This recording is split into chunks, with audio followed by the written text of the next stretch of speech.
Taylor and Derrick were still angry with Larry over the trick he had pulled on Derrick on the hill. They thought of ways to pay him back, but none of them seemed good enough. While they were grumbling, Larry had got some exciting news. "The circus is due to have a show in South Plainsville," Miss Caldwell said. "Larry, I would like for you to take the train." Larry was super excited. He had never got a chance to take the circus train before. "The circus train! Oh, thank you, ma'am," Larry said excitedly. "The train is a little heavy, so 2 GP9s will be your helpers."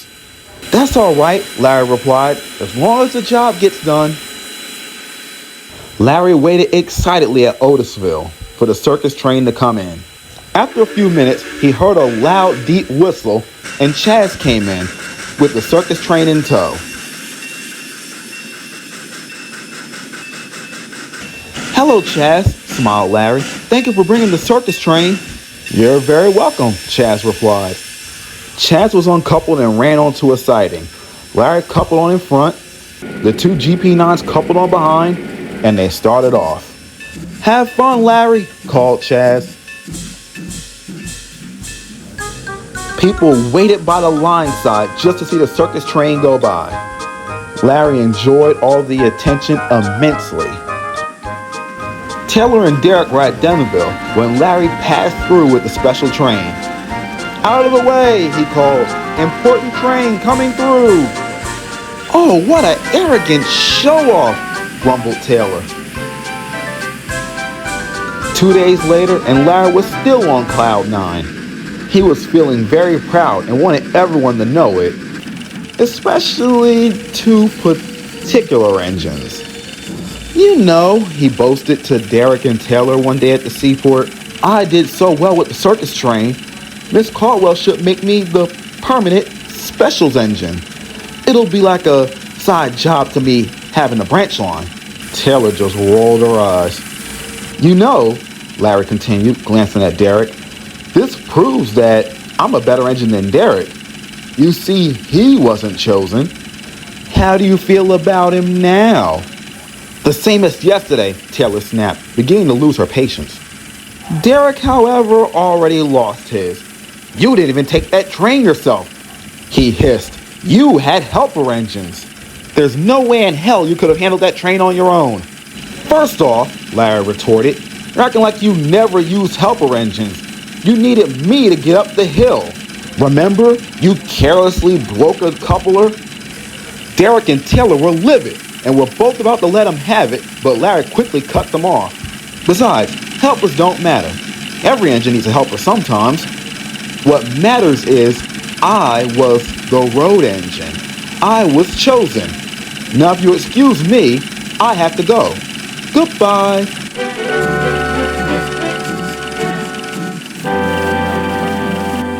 Taylor and Derrick were even more furious now.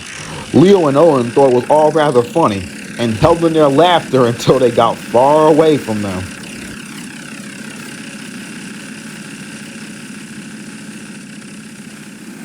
The next day, Derrick was in South Plainsville.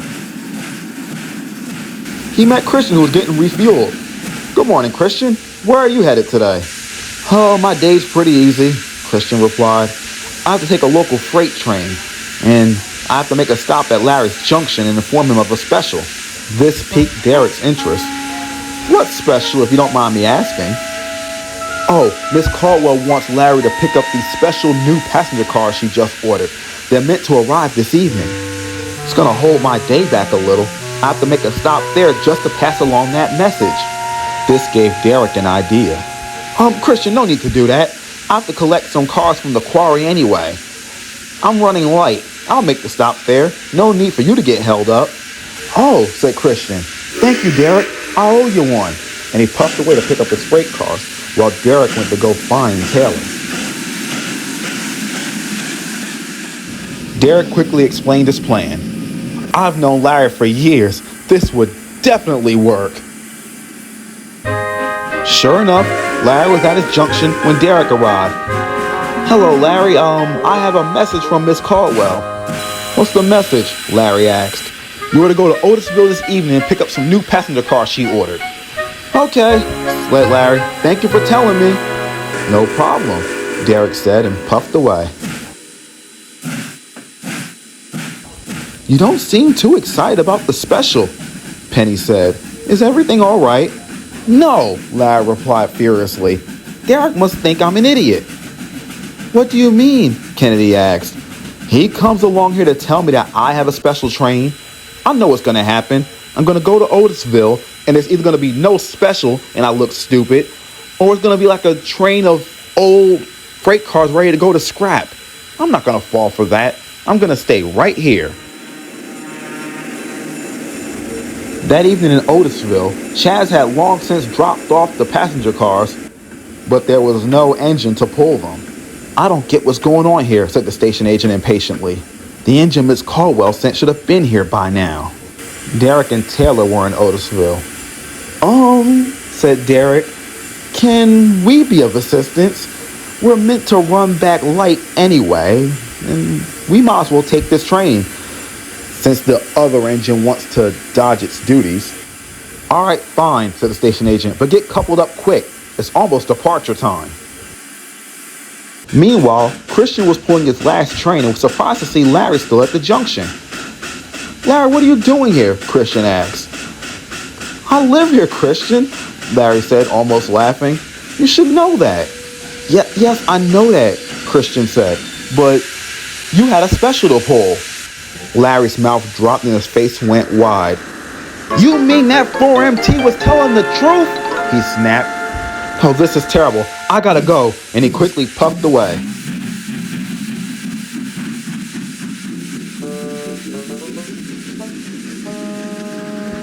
I hope I'm not too late. I hope I'm not too late, he kept saying as he made his way along the main line.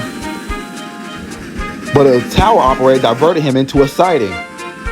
Please, pleaded Larry. I have to get to Otisville fast. I don't care if you have to meet the King of England, said the tower operator.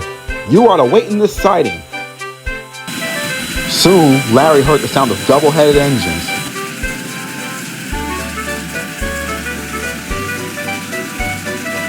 And there was Taylor and Derrick pulling his special. They laughed loudly as they passed and then disappeared. Oh, well, son of a...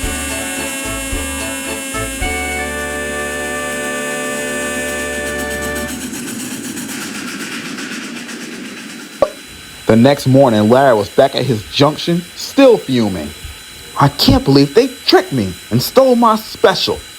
I hate to say it, Penny said quietly, but you kind of pulled the prank on yourself by not believing him.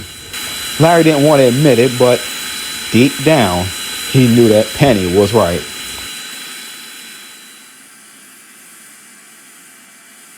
Over at the seaport, Taylor wasn't feeling right, but mechanically. I really don't feel good, she groaned. I could take your first passenger train for you, Derrick suggested. No, said Taylor, but thanks for the offer. I don't feel that bad. Taylor collected her passengers from the ferry terminal and set off as normal. She still didn't feel well, but things were fine.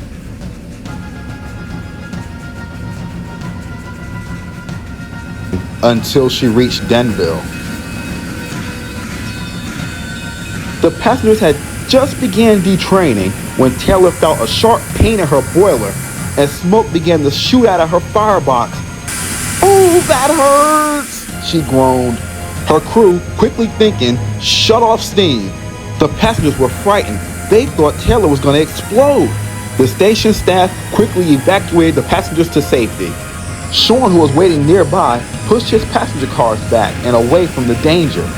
Benny the box cat came over. He bravely coupled off to Taylor. The brakeman uncoupled Taylor from the passenger cars, and Benny pulled her clear.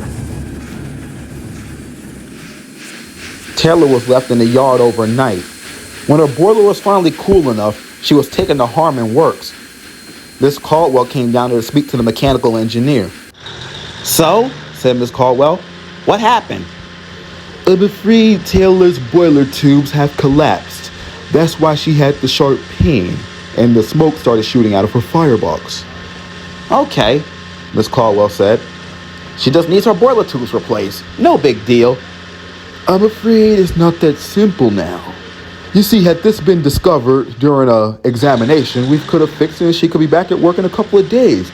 But considering they actually failed and it drained her boiler, it suffered considerable bad damage, and also her firebox. She's gonna need a new one and a complete overhaul. Miss Caldwell dropped her head. Okay, very well. I'll make the arrangements. A week later, Taylor was marshaled into a freight train and taken away to be overhauled. No one knew for sure how long Taylor was going to be gone for. All they really did know was that it was going to be for a very long time.